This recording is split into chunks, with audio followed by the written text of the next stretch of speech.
announcement to start the class. So use this mic.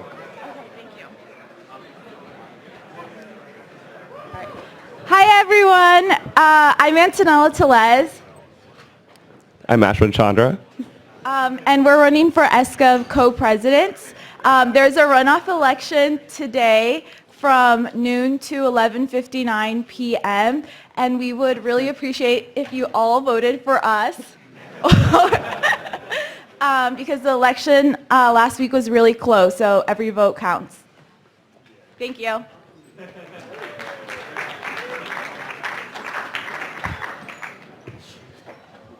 So you ready for your two questions? I think the first question I've kind of got out of the way already. Who's not in a group yet? Okay, everybody's in a group, right? So I'll stop asking that question. Who's not picked a company yet? Keep trying, right? Get it out of the way, right?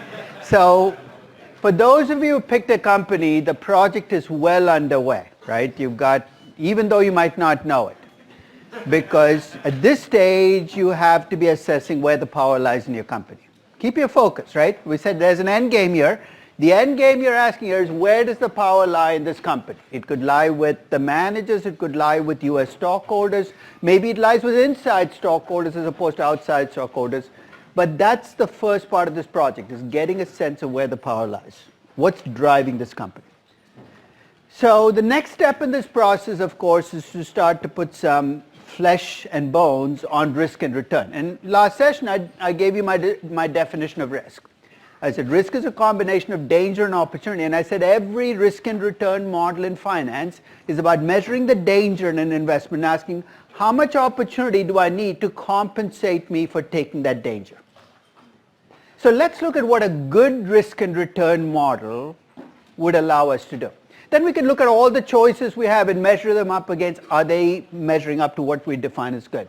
A good risk and return model should come up with a measure of risk that is universal. You know what I mean by universal? It can't be just a risk and return model that works for stocks but not for private companies. It can't be a risk and return model that works only for financial assets and not for real estate.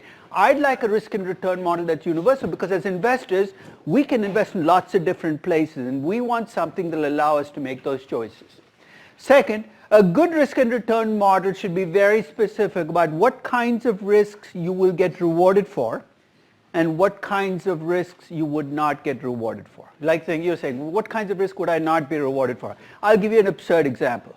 Let's suppose you live across the highway from a brokerage house, which is where you trade every day. And every morning you wake up and you run across a 6-lane highway to get to your brokerage house. You could die every day. You're saying, I'm bearing a lot of risk, I should earn a high return. You're not going to get rewarded for that kind of risk. And you're going to see very quickly that a great deal of risk that you think you're exposed to an investment, you might not get rewarded for because you have a choice of not taking that risk. So a good risk and return model should say, these are the risks you will get rewarded for, and these are the risks you will not. Third, it should take that risk and give you a risk measure which is standardized. What I mean by standardized is if I say the risk measure for your company is X, you should be able to look at X and say that's a high number. That's an average number, that's a low number, without my giving you 50 other companies so you can have a comparison. Fourth step, it should take that risk measure, and remember the end game here is we need to come up with hurdle rates, percentage returns. A good risk and return model will try to take that risk measure and convert it into a return that we can then use as a hurdle rate. And here's a final requirement, and this is the tough one. A good risk and return model should actually work. You know what I mean by work? Over time, if you tell me that this is my measure of risk, and I look at what stocks earn as returns, the two should be correlated. So I should be able to, maybe not every year, but if I take the last 50 years, I take your risk measure and I take returns, and your model works, the two should go together. That's what a good risk and return model will include. So let's start with the risk and return model that everybody who takes a finance class is fed.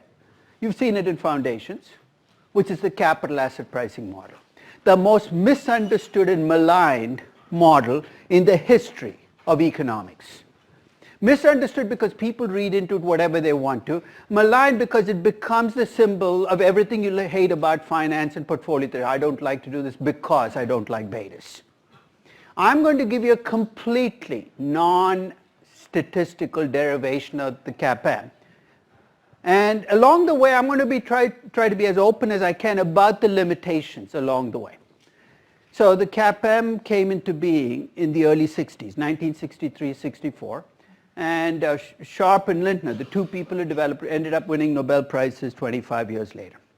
So here's what the CAPM does. And at each step, you're going to have to map it against a good risk and return model. In the CAPM, we measure risk using variance of actual returns around an expected return. Okay. And we said that's how we measure risk. You're saying, what's the big deal? That sounds like a good measure. I'm going to point out to you the limitations of that measure in a minute, but we start with it. It's called the Mean-Variance Framework. The good stuff we measure with the expected return. The bad stuff we measure with variance. Second step, it specifies that only the portion of that variance that cannot be diversified away will be rewarded. Why? Because you can diversify. You choose not to. That's your problem, not mine, or the market's. The market is not going to reward if you take all your money and put it in NVIDIA and say, I love NVIDIA, that's all I'm going to invest in. That's a choice you make. So in the CAPM, we assume that only the portion of variance that cannot be diversified away is rewarded. And I'll give you the rationale that the CAPM uses to arrive there. Third, it measures that non-diversifiable risk with a beta. And again, beta has all this mythology associated with it. But one thing about betas is they're standardized. Around what number? 1. An average beta is 1. So when I tell you the beta for a stock is 1.5, if you buy into the CAPM, and that's a big if, I'm telling you this stock is riskier than the average stock in the market. And then it takes that beta and comes up with an expected return. So if you can tell me what the beta of a stock is, I can tell you what the expected return should be with two other numbers that I need to estimate. The first is the risk-free rate. That should be easy, right? Well, not necessarily, as we'll see. And the second is a risk premium, what you think you will earn on risky assets. Is that RM minus RF that you see in brackets and equations? It's that premium over and above the risk-free rate that you think you can earn by investing in them. And I'm going to kill it with mild praise. The model works at least as well as the next best model. Notice what I did not say, it works well. It works at least as, you know what Winston Churchill once said about democracy? He said it's a terrible system until you compare it to the alternatives. The CAPM works at least as well as the next best model. So we're going to take each step in the CAPM and think through what we're assuming and why it might get us into trouble. Let's start with the first one. In the CAPM, the risk in investment is defined in terms of variance. When I say variance, you think statistical, you think backward looking. So let me give you how the CAPM thinks about variance. It's variance in actual returns around an expected return. I'm going to give you 4 investments to illustrate how this will play out. Let's assume you invest in a 1-year T-bill and you have a 1-year time horizon. And let's for the moment assume the US Treasury has no default risk. And right now the 1-year T-bill rate is about 1.5%. So you go out and you buy a 1-year T-bill. And 1 year from now I come and knock on your door and say, what did you make on the T-bill? What's your answer going to be? There's no default risk. It's a 1-year T-bill. You have a 1-year time horizon. You're going to make exactly 1.5%. This is a risk-free investment. Your actual return is always equal to expected return. Why? Because the US Treasury has no default risk. Your time horizon matches up to that 1-year T-bill. You got exactly what you expected. That's a riskless investment. Let's say you decide to buy a 10-year T-bond and you still have only a 1-year time horizon. The US Treasury still has no default risk, but at the end of 1 year I come and knock on your door.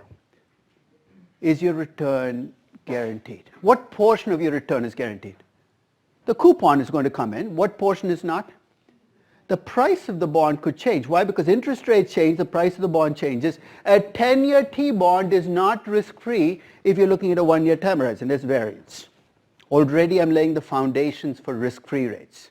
There's no such thing as one risk-free rate. Until you tell me your time horizon, I can't even tell you what the risk-free rate should be. So a 10-year T-bond is riskier than a 1-year T-bill if you have a 1-year time horizon. Let's say you look at a 10-year corporate bond. Now, in addition to interest rates changing, what else could change? The risk of the company could change, and if the risk of the company changes, it adds to the risk. So a 10-year corporate bond is riskier than a 10-year T-bond. Let's move one further step up the ladder. Let's say you invest in Con Ed. Very safe stock, but still a stock. You do it because you like the dividends, and you might get the dividends as expected, but remember, dividends are not guaranteed. There's no contractual requirement, but with Con Ed, you're probably going to get the dividends with a high probability. But at the end of the year, I've asked you how much did you make on Con Ed. You might have made your dividend, but the stock price could have gone all over because the market could go up, it could go down, Con Ed could go up or down. Much riskier than the corporate bond. So we've gone from T-bill to T-bond to corporate bond to Con Ed. It's clear. I told you I was going to give you 4 examples. Let's add a 5th one. Everybody's jumping on the Tesla bandwagon, right? It's at 8:40. You think, I got left behind. Now is the time for me to jump in. One of the interesting things is all these sell-side equity research analysts are magically coming up with target prices now asking you to buy, which should be a deadly sign if you're thinking about buying, but that's a different story. So at $840, you say, you know what? I'm going to buy Tesla. So let's say you do. At the end of the next year, I come and knock on your door. If you're lucky, what could have happened? It could go to 1,500. This is a stock that zooms all over the place. If you're not, it could be down to 200. Much riskier than Con Ed. So we've gone from T-bill to T-bond to corporate bond to Con Ed to Tesla. In every one of these cases, though, when we talked about variance, it's always in the future. It's about uncertainty about the future. See why I'm emphasizing that? Because if I ask you what's a variance in Tesla, after finance class, what are you trained to do? You run to the Bloomberg. You look at the past because that's where the data is. And this is a conundrum we've got to deal with in finance. All our data is in the past, but all our uncertainty is in the future. You say, what choice do I have? You're right, you might not have no choice, but remember it requires a leap of faith to take the past and say that's what the future is going to look like.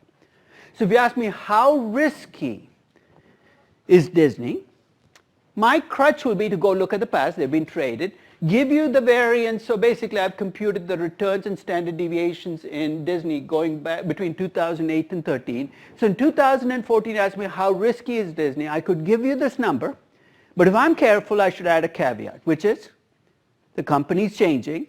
This might have been the variance for the last 5 years, but they're now much bigger into, into Pixar and the Marvel movies. I think the variance in the future might be higher or lower, but this is something we're going to have to deal with over and over again. Our measures of risk come from looking at the past, but our worries about risk are all in the future.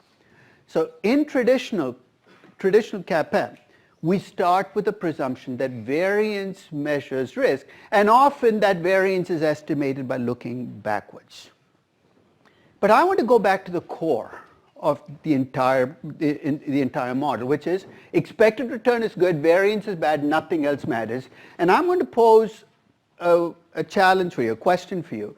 And the way you answer this question is going to tell us how solid this presumption is, that all we care about as investors is expected return and variance. I'm going to come to you with 2 investments. The 2 investments have the same expected return and the same standard deviation. So in the CAPM world, what should be true? You should be indifferent between the 2, right?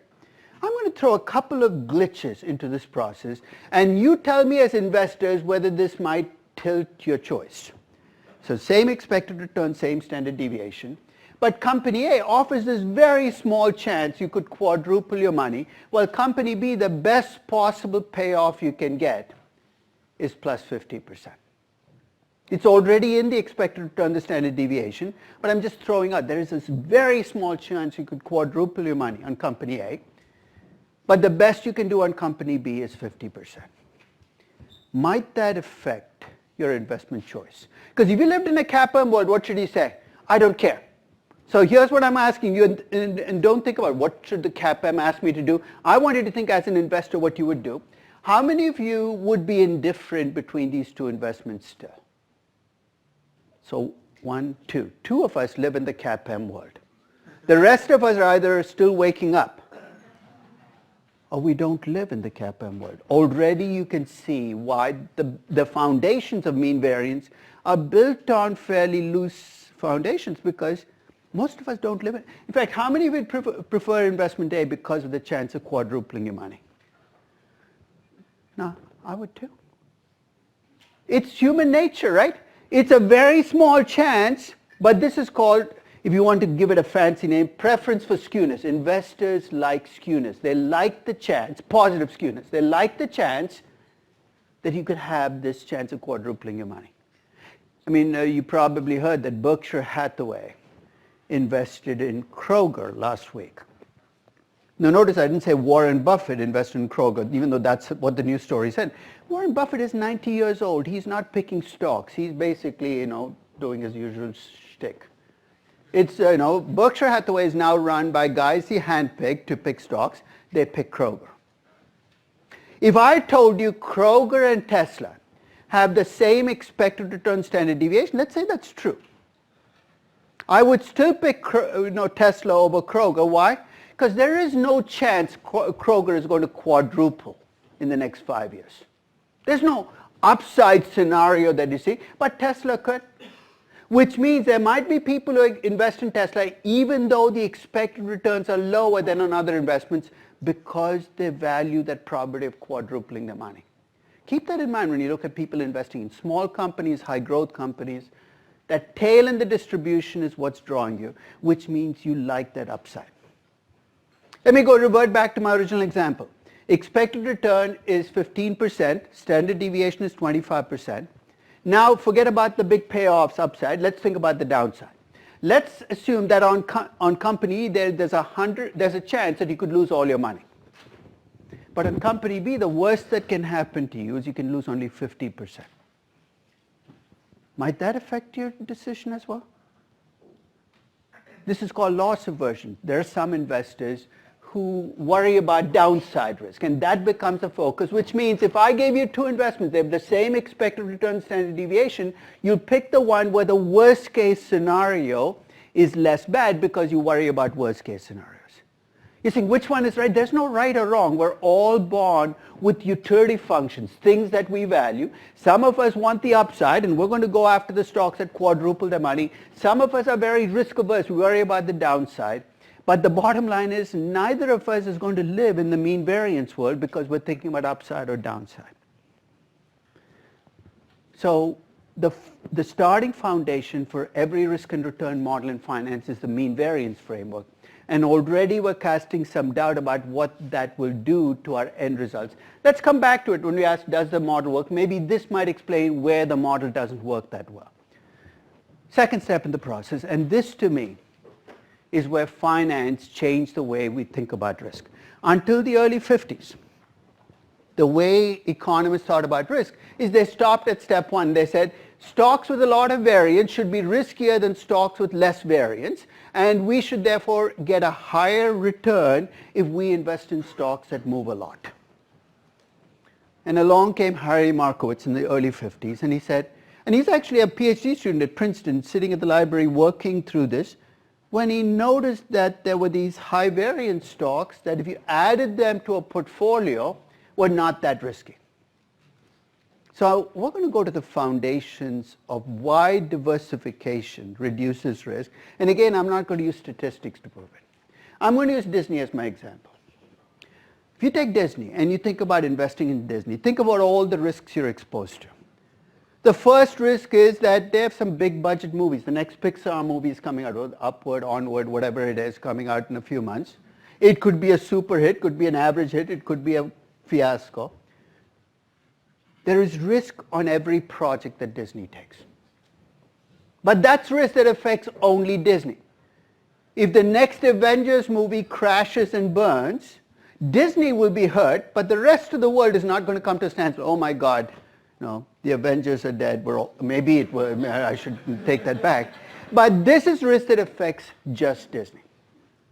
You're going to see where this is going, so kind of hang in there with me. So the individual movies, Disney's big investment in the last few months has been Disney Plus. And the fate of Disney Plus is going to be driven not just by what Disney does, but what Apple does and what NBC does and what Netflix definitely does. And to the extent that they do something unexpected, Disney could do better than expected or worse than expected on Disney Plus, which means that when you're looking at that investment, you're looking at an investment where 5 or 6 companies are affected by the hound risk. So we've gone from risk that affects just Disney to risk that affects 5 or 6 companies.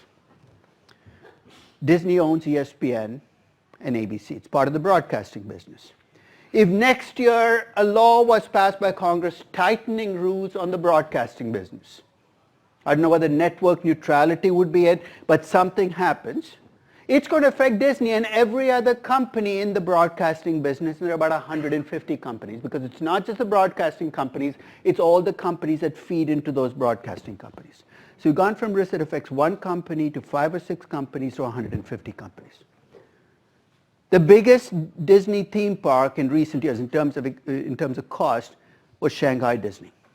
And Shanghai Disney right now has very few people coming in because of the coronavirus. That risk is risk that Disney is exposed to because it chose to invest in another country. It's now exposed to exchange rate risk, political risk, but it's not just Disney. Hundreds of companies, you probably saw the news story, Apple announced that their iPhone shipments would be down because their factories are shut down and demand is down. So this could potentially be 500,000, maybe 1,500 companies that are affected. We've gone from one company to 6 companies to maybe 150 companies to maybe 1,000 companies. Last week, Jerome Powell was giving us, talk to Congress. Jerome Powell is the Fed chair. And everything came to a standstill on Wall Street, as it always does. Why? Because people are watching for signals, smoke signals if he's smoking, but I guess he can't smoke. But basically every word, people are waiting. What is he saying? Is there a deeper meaning there? What are they looking for? They're looking for signals as to whether interest rates will go up. So during his testimony, he said, we're seeing signs inflation is picking up. You know what's going to happen almost instantaneously after those words come out of his mouth? Markets are going to collapse across the board because the implicit signal there is inflation is kicking up, interest rates are going to go up. If interest rates go up, is Disney affected? Absolutely. But is Disney the only? Every company, every investment you have is affected by changing interest rates. You think, so what? If you put all your money in Disney, which of these risks are you exposed to? All of them. The benefit of diversification is when you invest in Disney and 50 other companies, let's see how these risks play out. I talked about the next project for Disney, the next movie doing better than expected, but if you have 50 companies, each of which is taking projects where an individual project things can be better or worse than expected, think of what's going to happen in your portfolio. Risk that is specific to a company can cut in both directions. It's a law of large numbers in statistics. That's basically what it is when you have 50 companies in your portfolio, risks that are affecting one or a few companies are going to start to average out in your portfolio. In fact, every day when I read, I just read the headlines in the journal. I go through different degrees of ups and downs as I go through the news stories. Because I see a news story about my company, I say, this is good news, my stock went up 15%. I should stop there. Because 2 news stories later, there's another company I'm investing in, says, this is terrible, my stock dropped 15%. But if you look at individual problems, they tend to average out, maybe not on the same day, but across time. The strongest argument for diversification is that argument, which is when you hold lots of companies in your portfolio, firm-specific risks are going to average out across time.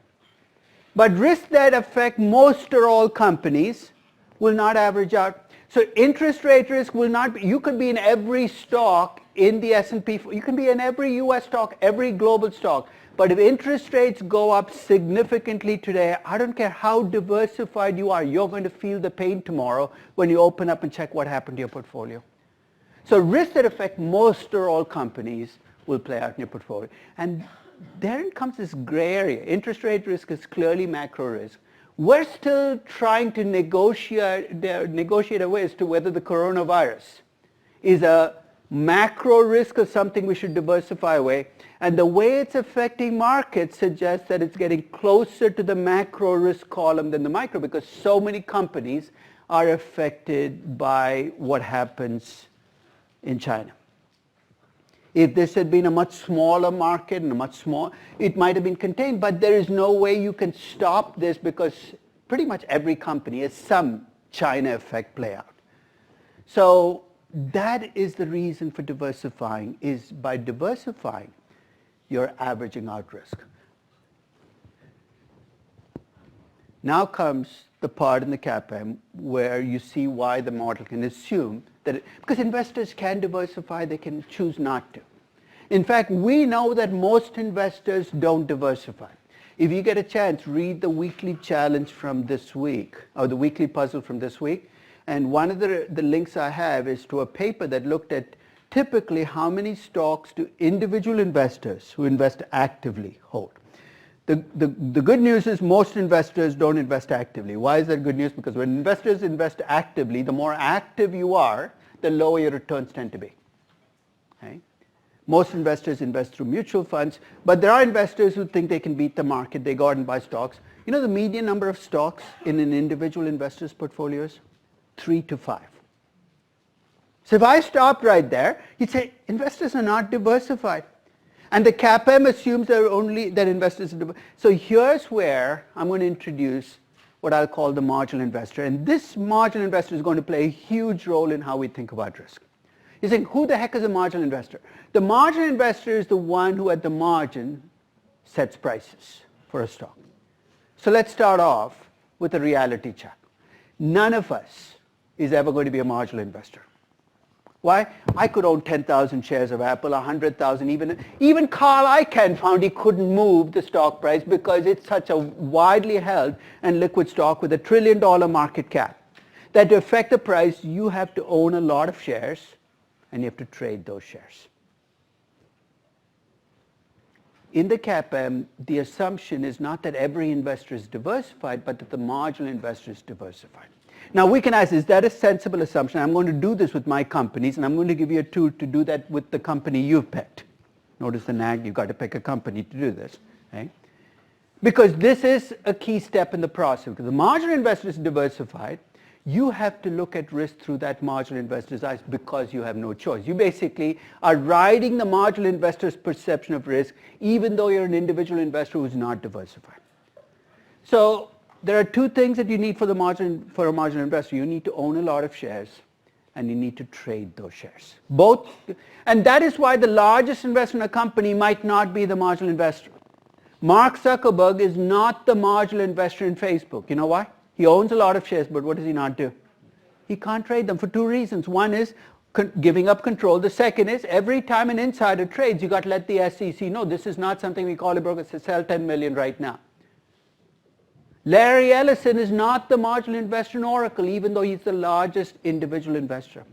The marginal investor has to be somebody who owns a lot of shares and trades those shares. You know, how the hell am I going to find out who that is? Let me give you a very simple starting point. For your companies, you can find out what percentage of your stock is held by institutions and insiders. Here I'm going to ask you a question I should have asked at the start. How many of you have followed the Capital IQ instructions that I sent you? You have no idea what you're saying. What Capital IQ? What is he talking about? I've sent you these instructions 3 times. I'll send them to you a 4th time today. When you get a chance, register, because Capital IQ is just this immense data set of every publicly traded company in the world. It's got data on 68,000 publicly traded companies, and it's got every piece of public information on these companies. All the financial data, all the accounting data, all the market data, and they also have data like what percentage of the stock in your company is held by insiders and what percentage is held by institutions. I'll give you a low-tech way of getting the same data. If you go to Yahoo Finance and you look at your company, you will find the institutional insider holding. You're saying, what is that going to tell me? If the percentage of stock held in your company by institutions is high. What's high? I think if you look at the S&P 500, 75% of the stock in most of the S&P 500 companies is held by institutions. You know what I mean by institutions, right? It's mutual funds, pension funds, endowment funds, big institutional investors. If the percent of stock held by institutions is high and by insiders is low, you can pretty safely assume that your marginal investor is some kind of institutional investor. You don't have to put a name on the investor. It could be Fidelity today, it could be BlackRock tomorrow, but you're done. Your marginal investor is institutional. And is it safe to assume that that institutional investor is diversified? I think it's pretty safe to assume that unless Fidelity has lost its mind, it's not taking all the money that it's collecting and buying Tesla. Let me take that back. Maybe some institutions might have lost their mind. But it's essentially with an institution, you can assume that they're holding, you don't have to assume supreme diversification, that they have 50, 30, 80 stocks in their portfolio. If the percent of stocks held by institutions is high and by insiders is high, then you have a trick here. Okay. Facebook, for instance, has a pretty high percentage held by institutions, but also a pretty high percentage held by insiders because you got Mark Zuckerberg, the insiders holding those shares. But in those cases, you'd still go with the institutional investor because the insiders here can't trade, as we talked about Zuckerberg and Larry Ellison not trading, with some constraints, which is that institution, the fact that insiders hold it could still affect price of the margin, but it's still an institutional investor. If the percentage of shares held by institutions is low and the percentages held by founders is high, it's tough to tell. You have to look at where the trading comes from. In fact, you have databases that tell you what percentage of the trading in a stock is done by institutions. I'll give you an example. I'm going to look at Tata Motors. Tata Motors, about 40% of the stock is held by the Tata family through Tata companies. About 25% is held by institutions. You're saying that's a pretty low number. But 85% of the trading in Tata Motors is done by institutions. So when I look at that number, even though institutions might hold only 25%, the fact that they account for the bulk of the trading is my tiebreaker. If they accounted for only 25% of the trading, I have a trickier challenge. If the percent of stock held by institutions is low and the percent of stock held by insiders is high, but it's now some wealthy individual investor, not a founder, then things get really messy. You see why? Because if that individual owns only this stock, you might have some, it's like a private company. He's going to push the company to do things that make him or her comfortable, and that might not be what an institutional investor who's diversified would be pushing for. And finally, if you have low on both, it could very well be a small individual investor who owns only 3 to 5 stocks. You're saying, who cares? What does the CAPM assume? The marginal investor is diversified, and all you care about is the risk you cannot diversify away. That's going to be safe if you're in the first 3 scenarios where the institutional investor is your marginal investor. But if the marginal investor becomes an individual who is not diversified, or a wealthy individual is throwing his or her weight around, you might not be able to use the CAPM or in fact any risk and return model in finance because they're all built on the presumption of diversification. So what do we do then? There's a reason I picked Bookscape as one of my 6 companies to do. If you remember, Bookscape is a privately owned bookstore in New York City. Who's the marginal investor in a privately owned business? It's usually the owner. Are owners of privately owned businesses usually diversified people? They can't afford to be. Their entire wealth is tied up in the business. It's the exact opposite of diversified. So this is not going to be academic there. So I'm going to give you a way of adjusting these models for the fact that investors are not diversified. But let's get the easier case out of the way first before we build on what happens if investors are not diversified. So your first stop with your company is going to be to stop and ask, is the marginal investor in my company diversified? And I'm going to go back to a page I looked at when I looked at where does the power lie in my company. Remember the top 17 investors? There I was looking at it to ask the question, where does the power lie? Who runs the company? Will there be somebody here asking tough questions? Now I'm going to look at the same list with a different question. Who's the marginal investor in this company? Is it an institution, an individual, an insider? And with Disney in 2013, remember I showed you 2003, there were no individuals, or at least Roy Disney, but he was a very small owner. 2009, the biggest investor was Steve Jobs. 2013, it was Lorraine Jobs, basically, because she inherited the shares. But you also see one more individual pop up, George Lucas. And how did he get there? The same way that Steve Jobs did, which is when Disney bought Lucasfilms, George Lucas got a share of the company, so about 1.7%. But if I look at that list, I know Lorraine Jobs is not the marginal investor. You know how I know that? If you look at the percentage of shares in Disney she owns and you compare it to what she owned or what the Jobs family owned in 2009, there's almost no change. She owns a lot of shares, but she's not trading those shares.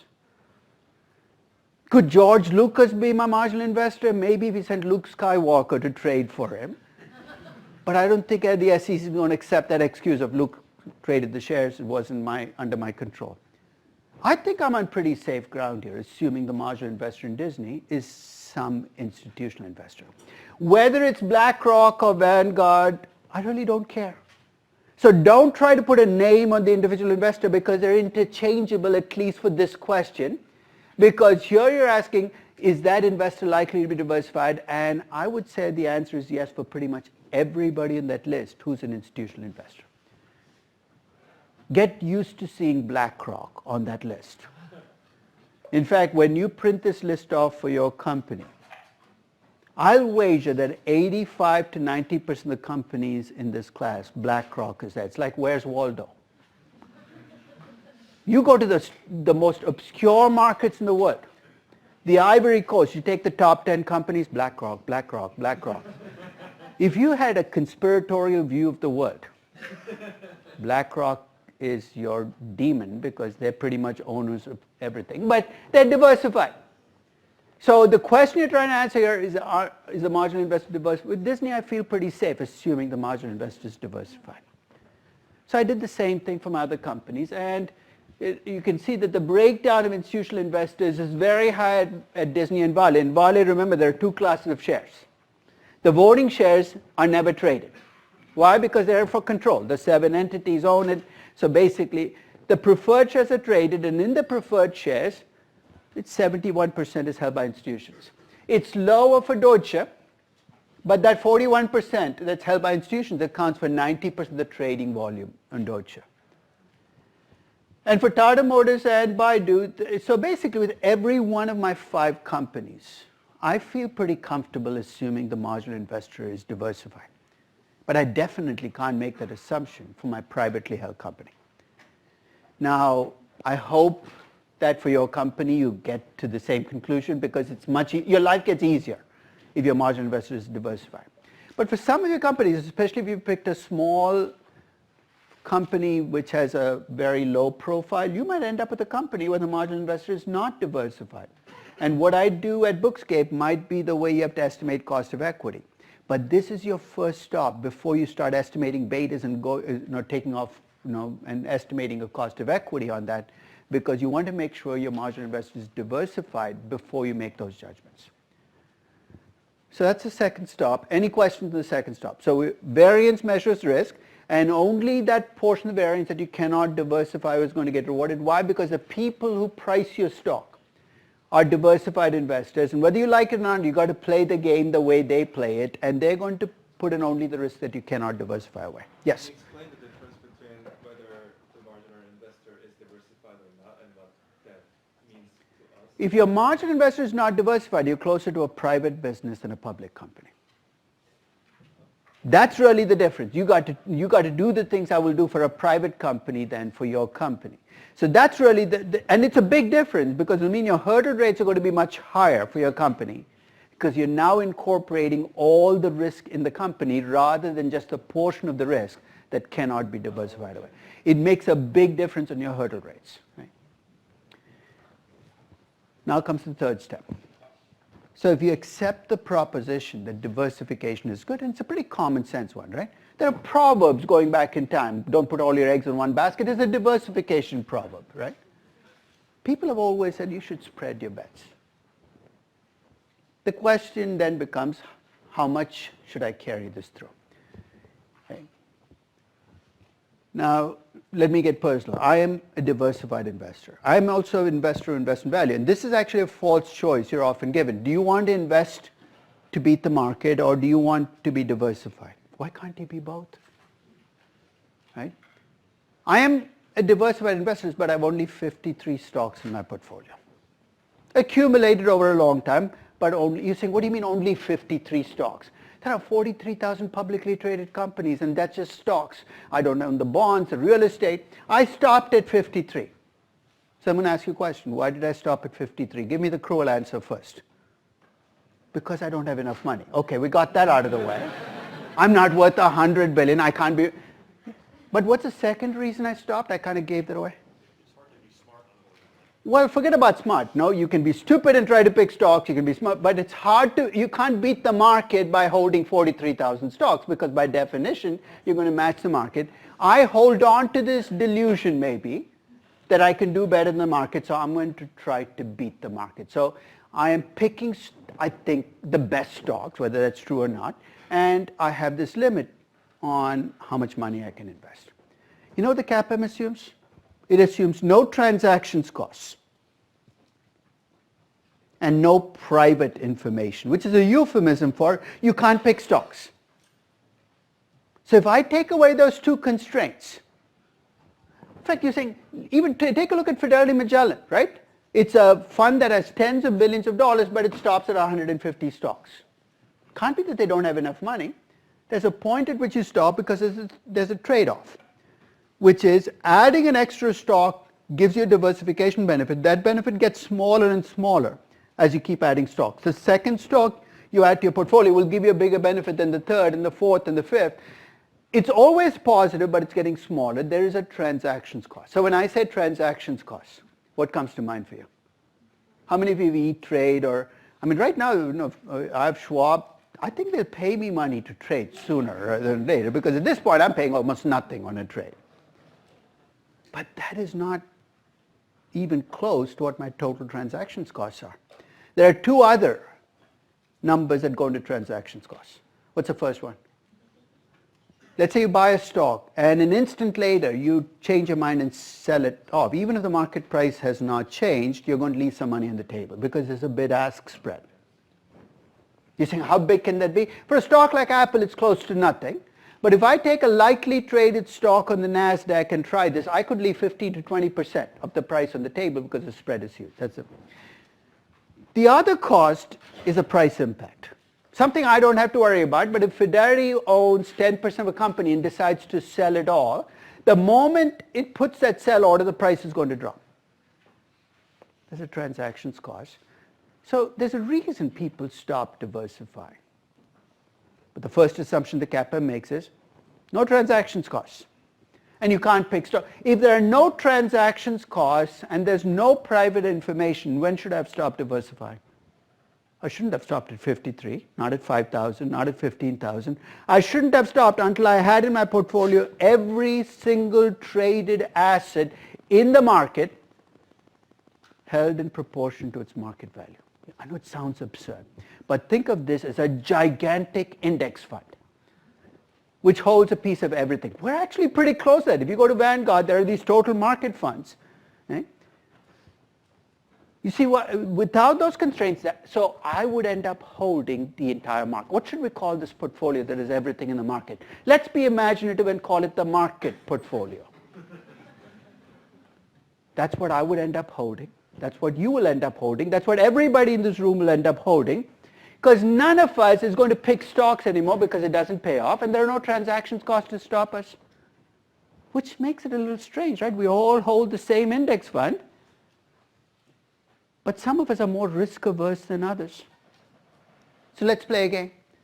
Let's assume she is completely risk averse. She wants to take, I'm going to give you two choices. You could put your money in this index fund that has every single traded asset in the market, every traded risky asset in the market. Let's call it the market portfolio. Or you could put it in something risk-free. Those are the only two choices. Two 800 numbers, if it's the old-fashioned way. Two places online you go to invest.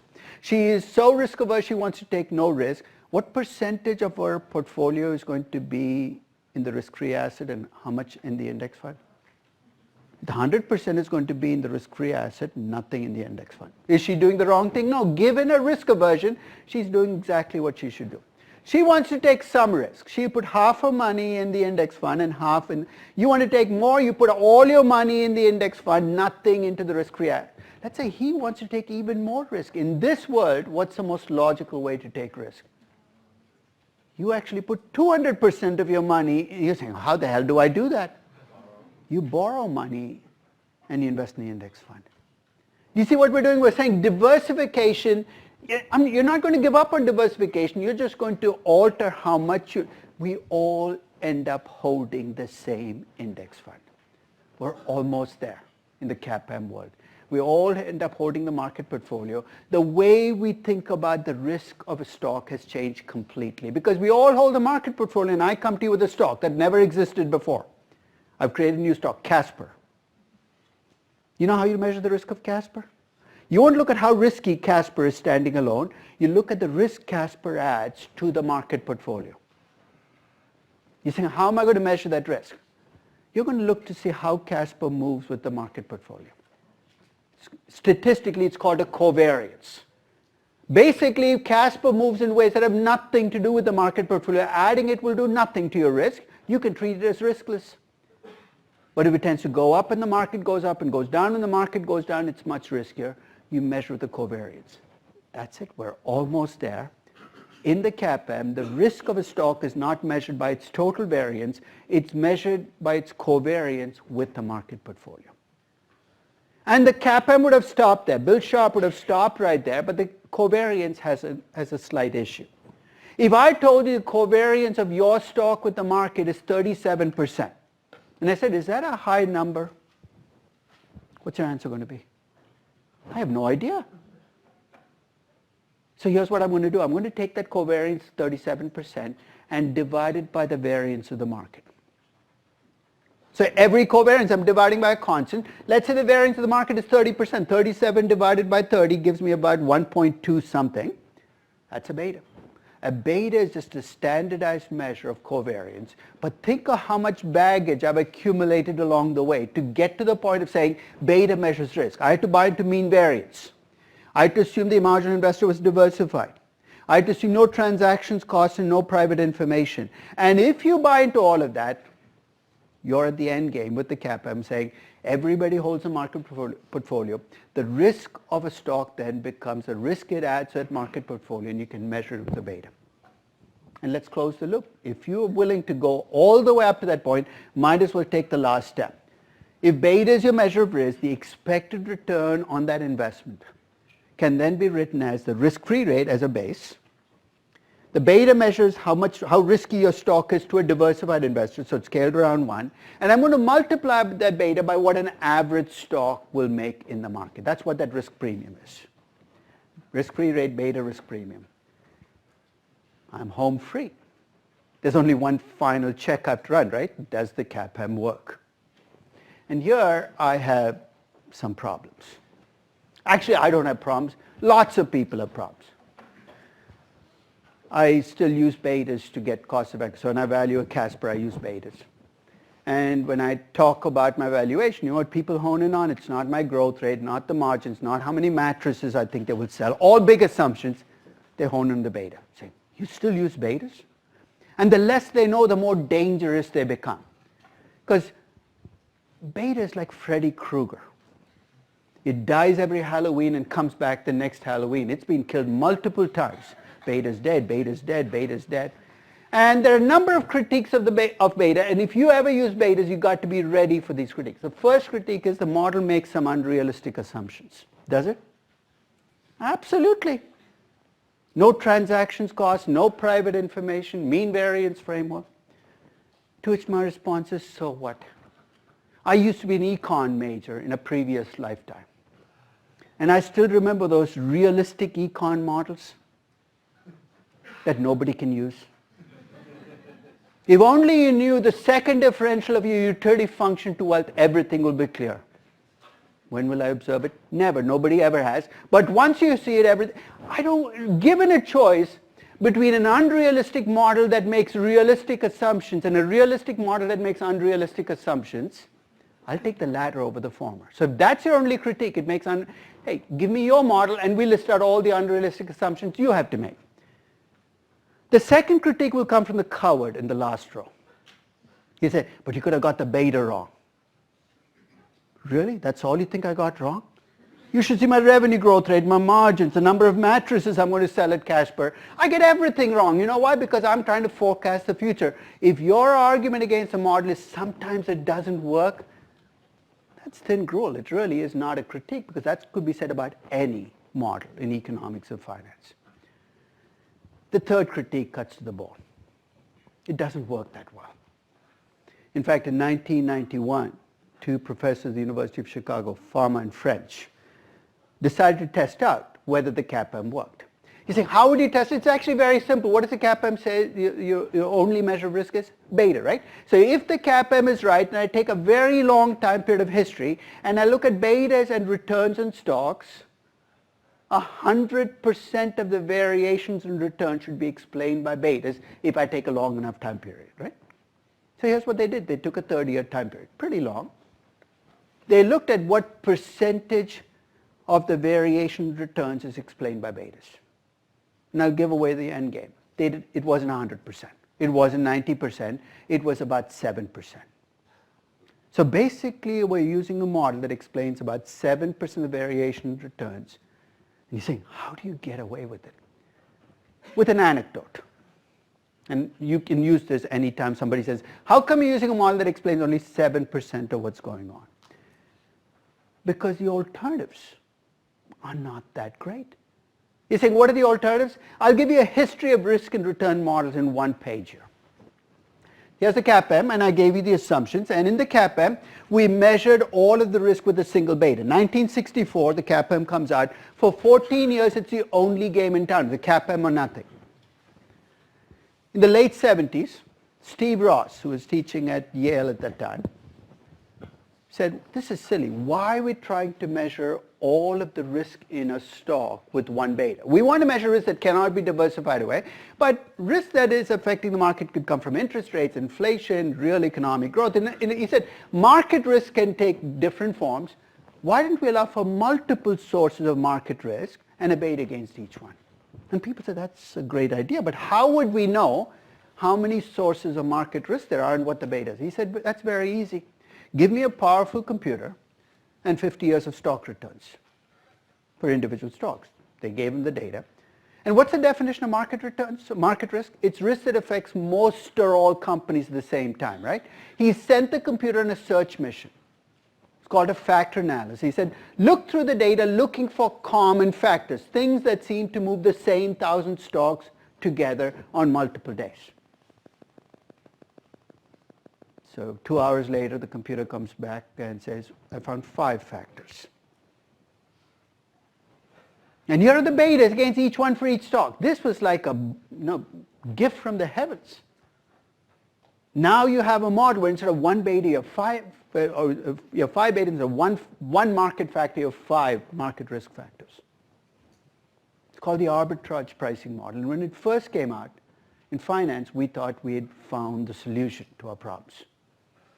But to show you why the arbitrage pricing model never acquired roots, let's play the game of somebody trying to use this model in the late 70s. So you work at Solomon Brothers, you're an investment banker, your client is Pepsi. Until last year, you estimated the hurdle rate using a beta to come up with the cost of equity. Now you show up and you say, look, we have a new model, it's called the arbitrage pricing model. We've re-estimated your hurdle rate with this new model and it's 21%. And I said, that sounds really high. Why is it so high? And you tell me. He said, it's because you're very sensitive to the second factor. You know what my question to you is going to be, right? What the heck is the second factor? So I don't know what it is, but be very careful when it's around. When you run a factor analysis, the computer comes back and says, I found 5 factors. You know what it calls them? Factor 1, factor 2, factor 3. It's a statistical model. It doesn't know what the factors are. You try getting somebody to adopt a model where you can't tell what the factors are, you're going to have 0 chance of it succeeding. So you kick me out. For long, I walked back to my office thinking about why my sales pitch didn't work. When you asked me what the second factor was, I couldn't come up with an answer, right? Therein lies a solution, which is, if I can somehow put names on the factors, then maybe I can sell you the model. So the next 6 years, people spend millions of dollars trying to attach names to factors. And you had some guidance. You knew these had to be market risk factors. There had to be things like interest rates, the term structure. 7 years and many $1 million later, people had attached names to the factors. When you attach names to the factors, you've gone from an arbitrage pricing model to what's called a multi-factor model. So now it's 1985. I show up at Pepsi again. Don't ask me what I was doing for those 6 years in the middle. I was in the wilderness. I'm back. I said, look, you didn't like it when I gave you, but I now have a new model. It's called the multi-factor model. Use an acronym. It usually works, MFM. They'll have no idea what you're talking about. And say, your hurdle rate based on the multi-factor model is 19%. You say, that still sounds a little high. You say, why? And I tell you, it's because you're very sensitive to the second factor. And here, I'm ready for your next question, which is, what's the second factor? It's oil prices. I said, what? We at Pepsi don't use oil. It might taste like we do, but what's oil prices got to do with us? And herein lies the answer. How did I fit those names to the factors? I look backwards.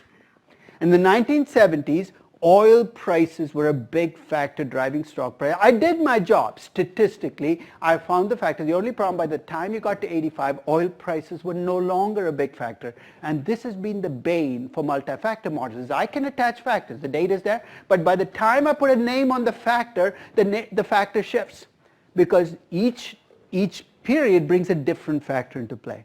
Multi-factor models look like they were going to conquer the world. They never caught on. So CAPM comes out in 64 and 78. People think arbitrage pricing model, this is going to solve the problem, passes on. Multi-factor models pass on. Then, of course, you get to this 91 paper by Farmer and French. And they find that there are only less than 10% is explained by the CAPM. Then they actually gave up. They said, why are we even trying to measure risk? Why don't we let the market tell us what's risky? You're saying, how will the market tell us? They have 30 years of data in individual companies. They asked a very simple question. What kinds of companies earned high returns over these 30 years, and what kinds of companies earned low returns? And here's what they found. Small market cap companies earn much higher returns than large market cap companies. And then they made a leap of faith. They said, that must mean small market cap companies are riskier. Otherwise, why would they earn a higher return? You see why this is a leap of faith? You're assuming that markets are right over the long term. They found that stocks that trade at low price-to-book ratios, you know what a price-to-book ratio is? The market value relative to the book value, had higher returns than stocks that had high price-to-book ratios. They said, that must mean low price-to-book stocks are riskier than high price-to-book stocks. These are called proxy models. See why it's a proxy model? You've given up on measuring risk. You're letting something stand in for risk, saying that's what the market has been rewarding. And they actually ended up with an equation where if you told me what your market cap was and your price to book was, they said, based on history, your hurdle rate should be 11%. So guess what? If you're a small company with a low price to book ratio, you're doomed. Your hurdle rate is going to be 18%. You can show me how stable your revenues are and your earnings are. It doesn't matter.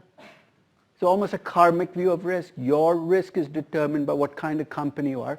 Nothing you can do about it.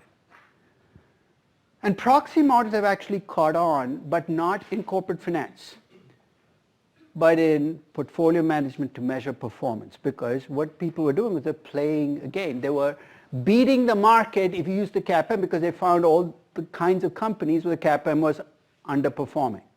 So if you invest in small companies, you look like you were beating the CAPM because the CAPM was not capturing the risk of those companies. But in corporate finance, if you go into consulting firms, companies, banks, you still see the CAPM dominating. And the reason it dominates, the reason it survives, is because its competition is so weak. Remember I said I'll give you an anecdote to kind of defang the opposition. If somebody says, how come you're using a model that explains less than 10% of what's going on? Tell them about these two campers who go up. It's late, it's late at night. They have a campfire going. And they're talking about big stuff. And they hear the sound of a crazed grizzly coming at them through the forest. It's killing everything in its path. They can hear other animals screaming, other campers squealing. And one of the campers gets into a sleeping bag, zips up, gets ready to die. I don't know what form that takes. And the other camper says, the other camper starts jogging in place. The guy in the sleeping bag says, what are you doing? He says, I'm going to run. The guy in the sleeping bag says, don't be crazy. You can't outrun a grizzly. They run 50, 60 miles an hour when they're crazed. The guy's jogging. He says, look, I don't have to outrun the grizzly. All I have to do is outrun you. It's a very morbid thought, but think it through. If the CAPM had to beat perfection, this is no contest. It's already lost. But if the CAPM has to beat the arbitrage pricing model, the multi-factor model, it's actually a very close race. Let me ask you a question. If you're going to estimate 1 beta and screw up, or 5 betas and screw up just as badly, why the heck would you ever estimate 5 betas? So until you can show me that adding complexity to the model delivers more R squared, I'm not ready to jump there, and none of the models so far. In fact, I'm going to argue that one of the reasons the CAPM has worked so badly is the way people estimate inputs with the CAPM is horrendous. So we're going to talk about better ways of doing it. I think I can push it up to 20, maybe 25% R squared, never to 100%. You know why not? There are 66 million people walking around thinking Elvis is still alive. And you're trying to build a model that explains 100% of what's going on. How the heck do you do that? We've got to bring our ambitions down. We're never going to get to 100%. This might be the best you can do. And I'll give you a note of warning. There will be many managers who say, I don't like to use beta. They'll give you some reason, bad, unrealistic. And you say, what are you going to use instead? My gut. You know the R squared between gut feeling and returns is? It's definitely lower than 7%. So if you're going to tell me you don't want to use the CAPM, I'm ready to listen. But tell me what you'd use instead. It takes a model to beat a model. It's easy to beat up on the CAPM, and people do it all the time. And I'm willing to open the door, say, give me a better way of doing it. And to me, this is just a mechanism I need to get hurdle rates. If you can give me a better mechanism, I'm going to switch in a minute. Because that's really the end game here, is I need hurdle rates for companies to be able to take projects. So when you look at the CAPM surviving, the reason it survives is A, it's simple. Second, if you do it right, it's very intuitive. And third, if you estimate the parameters, I think it does at least as good and perhaps a better job than more complex models. So here's what I'd like you to start with on your company. Take your company and make that judgment about who the marginal investor in your company is. You can use Yahoo Finance, you can use Bloomberg, you can use whatever you want to kind of do the breakdown. So look at the institutional versus insider, the 17 biggest investors. Make a judgment call. So don't ask me, is this right? I don't know whether it's right. It's your judgment. I'm going to trust your judgment on it. And remember, the reason it matters is whether you can use any of the risk and return models of finance. The CAPM, the arbitrage pricing model, the multi-factor model is built on how this question gets answered. So now let's start on the numbers I need to get the CAPM. So let's say you're okay with the CAPM. You know, like me, you're uncomfortable with the assumptions. You know it's unrealistic sometimes, but at least it gives you a way of coming up with hurdle rates that you might then adjust for the fact that it doesn't work that well. You need three numbers in the CAPM. The first is you need a risk-free rate. The second is you need a beta for your project investment company. And the third is you need that number in the brackets that I'm going to call an equity risk premium, the premium you demand for investing in average risk stocks. Risk-free rate, equity risk premium, beta. Of the three, the one that should be simplest should be the risk-free rate. Let's get that out of the way. To show you how little time we used to spend on the risk-free rate, in my MBA program that was eons ago, 2 years, and I don't know, it was much cheaper then. No? You know how much time we spent on the risk-free rate? I think a minute and a half. We were told to use the US Treasury rate as a risk-free rate, and then we moved on. Shows you how dollar-centric my MBA program was, and how much trust there was that if you had a Treasury, it was automatically risk-free. So I'm going to lay the foundations for thinking about risk-free rates by first giving you the definition of what I think of as risk-free. On a risk-free investment, you need to know exactly what you will make with certainty. There can be no uncertainty about the number. Yeah. Which means that for something to be risk-free, two conditions have to be met. The first is the entity issuing the security can have no default risk, none. Not even a little iota. And the second is there can be no reinvestment risk. You're saying, what are you talking about? Let's say you have a 10-year time horizon, and you're working in dollars, and you want a risk-free rate for 10 years. Is a 3-month T-bill, so let's assume the Treasury has no default risk. Is a 3-month T-bill risk-free if you're looking at a 10-year time horizon? Why not? Because at the end of 3 months, what do you have to do? Invest in another 3 months at a rate you don't know today. So 3-month T-bill is clear. So what would be closer to risk-free? How about a 10-year T-bond, right? But even a 10-year T-bond has a little glitch in it. Every 6 months, what do you get on that bond? You get coupons that you have to reinvest. Remember, you don't need the cash till the end of the 10th year. At what rate, you don't know. So to get rid of that risk, you need to get rid of the coupons. Actually think of this almost like a shopping coupon list. There's a principal, there are 20 coupons you're going to get. Can I strip the coupons from a treasury bond? Yeah, for 30 years we've been able to do it, and when you strip that, you end up with what's called a zero coupon T-bond. And basically in a zero coupon 10-year bond, all you receive is the principal at the end of the 10th year. And if you're a purist, and you ask me what's the risk-free rate for a 10-year cash flow, my answer is find a 10-year zero coupon bond, that'll be a rate. I've opened a Pandora's box here, and here's why. When you do capital budgeting, you're going to have cash flows in year 1, cash flows in year 2, cash flows in year 3, cash flows in year 4. And if you're a purist, what should you be doing? Taking the 1 year zero. It's actually not difficult. You can go to Bloomberg, look up the zero yield curve and take the one, but it's going to mean you can't use the present value function in Excel anymore because your discount rate is actually going to be different for each year. There's a reason I'm not a purist. Because this is a pain in the neck. I have enough stuff to worry about in estimation. The last thing I want to do is to do year-specific risk-free rates, even though that's the right thing. So I'm going to steal a concept that banks used to use when they actually did banking. You know, the old-fashioned banking, you made loans. And then in a bank, you have interest rate risk, right? So your assets are... The way you deal with that risk is by matching your assets to your liabilities. So if you have a 1-year liability, make sure you have a 1-year asset. The problem is you have hundreds of liabilities, and matching each one precisely is going to take an incredible amount of work and effort. So you know what banks used to do? They used to take the average duration of their assets and try to set it equal to the average duration. It's not perfect, but it gets you close enough. Do you see where I'm going to go? You have a capital budgeting project, you have cash flows for the next 10 years. It's true you have cash flows in year 1, 2. I'm going to compute, if you think about a 10-year project, your duration on those cash flows might be 7 or 8 years, closer to the 10 because your big cash flows tend to come later. So let's say a 10-year project has an 8-year duration. I'm going to find a T-bond with roughly the same duration, and I'm going to use that as my risk-free rate for all 10 cash flows. Not perfect, but it's going to be close enough that I can get away with it. In fact, I'll make your life even simpler. In corporate finance, you're never, ever going to be dealing with 3-month cash flows, 6-month cash flows. You shouldn't be. You're almost always looking at long-term cash flows. Just find a 10-year risk-free rate and just use it as your risk-free rate in everything you do. So all I need to do is find a 10-year rate from an entity that has no default risk. Right? That's basically all I need. I'll start with the easy currencies first. If you give me a currency like the US dollar, I might say, look, take the 10-year T-bond. I'm not even going to find a zero coupon 10-year bond. Just find a 10-year bond rate. Roughly speaking, that's about an 8-year duration. That risk-free rate today would be about 1.7%. That is going to become my risk-free rate in US dollars. And then right after I do that, I'm going to get down on my knees and say, please God, let there be no default risk in the US Treasury.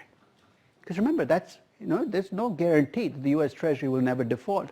But I'm implicitly assuming no default risk. So when I view the government as default free, and that's a view, then I can take the government bond rate, the 10-year government bond rate, and use that as my risk-free rate. So for the US dollar, I'm going to use the T-bond rate. Some of you are doing European, how many of you are doing European companies? Actually, let me be more specific. How many of you are doing companies in the Eurozone? Okay, who are you doing? Okay. So Inditex, basically you need a euro risk-free rate, right? So all I need to do is find a 10-year government bond rate denominated in euros. And all these numbers have to be updated. But the problem I have is I have too many bonds, right? I have Germany, Austria, France. Basically, you can go around. Now, you can say, I'm doing a Spanish company. Inditex is a Spanish company. I'm going to use the Spanish bond, right? But what's the problem? These are all euro bonds. The only reason they're different is why? Because the market perceives default risk in some countries and no. So if I use the Spanish government bond rate, I should never call it risk-free because it can't be risk-free. In fact, if you ever caught up in this notion of it's a government bond, it must be risk-free, I have 3 words I'd like you to repeat every night for the next 10 nights. The 3 words are Greek government bond. Greek government bond. You will never use the two as interchangeable. Of course there's risk in government bonds. So what should I use as my risk-free rate in November of 2013? I'm going to use the German rate. You know why? Not because I like Germany. I do like Germany. That's not the reason. It's because it's the lowest of the rates. In fact, you could even argue that the German euro bond has some default risk, because remember, the minute you adopted the euro, one of the things you lost power over was the printing presses, that maybe I should use an ECB rate, but guess what, the German rate is actually lower than the ECB, which tells you a little bit about the ECB and the euro. So I'm going to use the German, but don't get too caught up in the German part of it.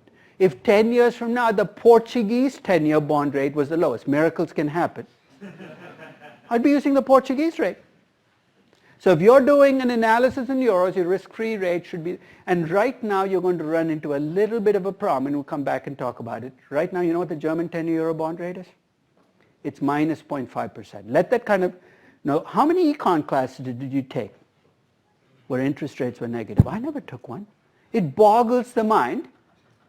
But before you do anything rash, we'll come back and talk about why risk-free rates can turn negative and why you shouldn't do anything about it. Just leave it as is. But if you're doing your analysis in euros, you're going to use the German euro bond rate. So let me show you what the rates look like in November of 2013, where I could find a default-free entity. You know my definition for default-free was? I delegated this to Moody's and said, tell me what's default-free. So guess what all these what all of these bonds share in common? The governments were AAA rated, and I said, if Moody's tells me this is a very dangerous place I am. But think of the alternative, which is I have to do research on government default risk, and I don't want to go there. So these are all AAA rated entities where I was able to find a government bond with a 10-year rate. So I have risk-free rates. Now I'll come back and talk about why risk-free rates vary across currencies, but let's talk about the difficult currencies. These are easy currencies because all I have to do is find a AAA. Finding the German euro bond rate, all I have to do is open up the Financial Times, it's right there. Finding the Swiss franc rate, not a big deal. US dollar, not a big deal at all. But what if you have to get a risk-free rate in Chinese renminbi or Indian rupees or Brazilian reais? Now we're looking at a much tougher climb. And here's why. You can start with the government bond rate, but you can't stop there. Do you see why? Because if I take the Indian government bond rate in rupees and I come up with a number, it might not be risk-free. Whenever I say this in India, the pushback I get is, of course it's risk-free. What's the argument that people use for why local currency bonds issued by governments are default-free? What should governments be able to do if they have to ever pay off the debt? Run the printing presses faster. Technically that's true, right? You're saying, why would any government default on its own currency bonds? The answer is because they do. You know that half of all sovereign defaults in the last 30 years have been local currency defaults. In fact, to give the most egregious example, in the late 90s, the Russian government defaulted on its ruble bonds and paid off its foreign currency. It tells you a little bit about how the Russian government views its own bondholders, especially if they're all in Russia. But governments do default on the local currency bonds.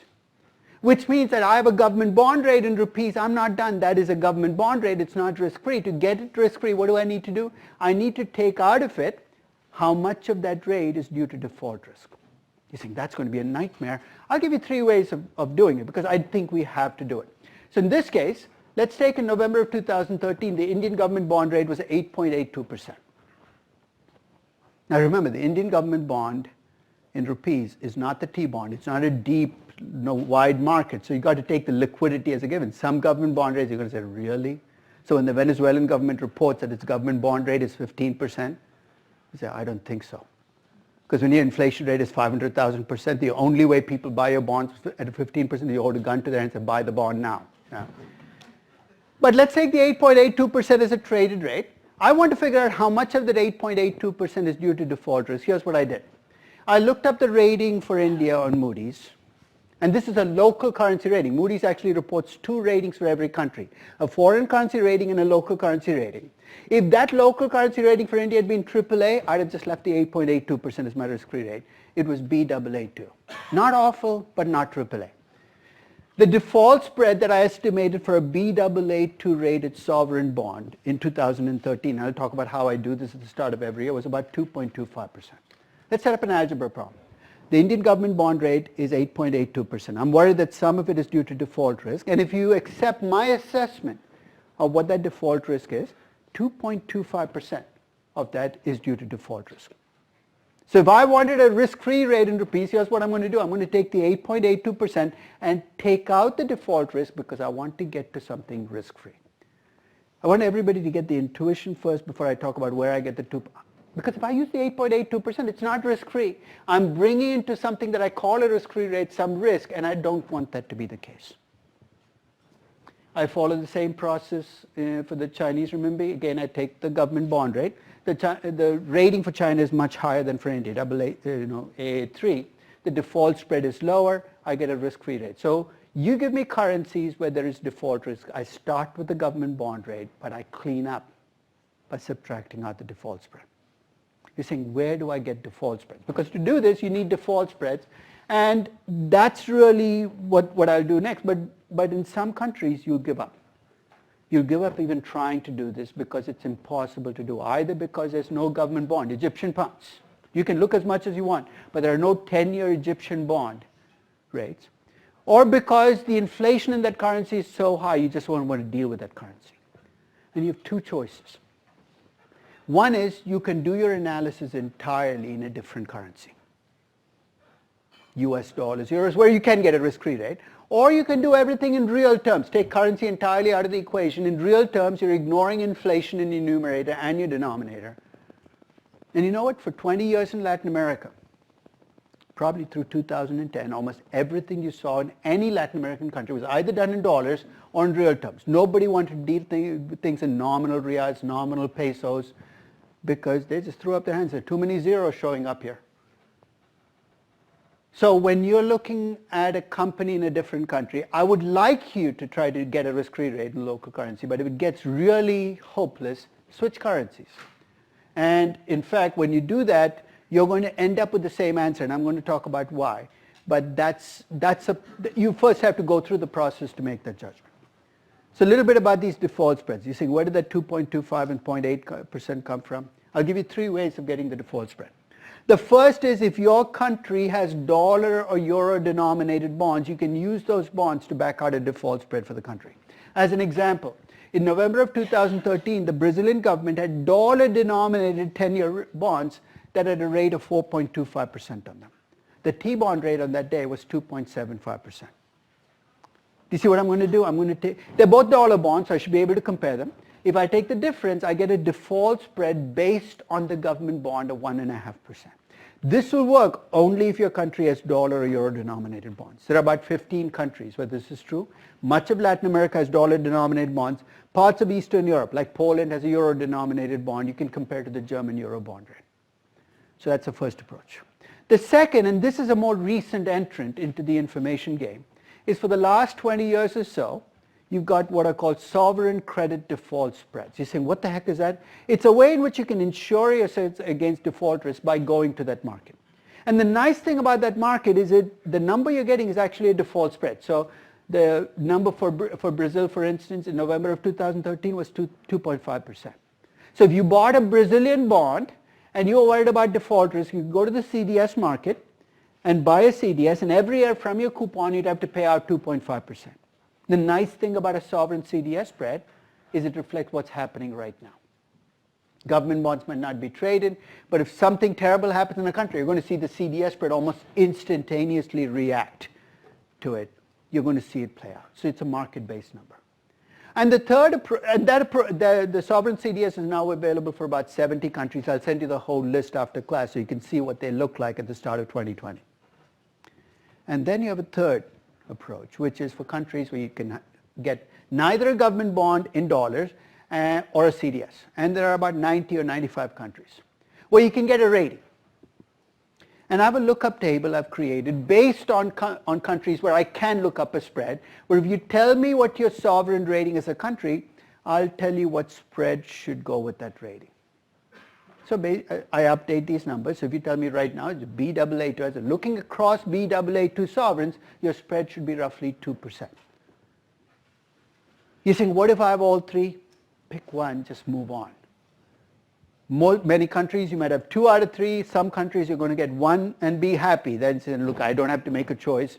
Some countries you might have none, and that's when you switch currencies. Right? So I'm going to leave you with a final picture, and I'm going to plant a question And if you can answer this question, I'm going to argue you've cracked what I call the currency code.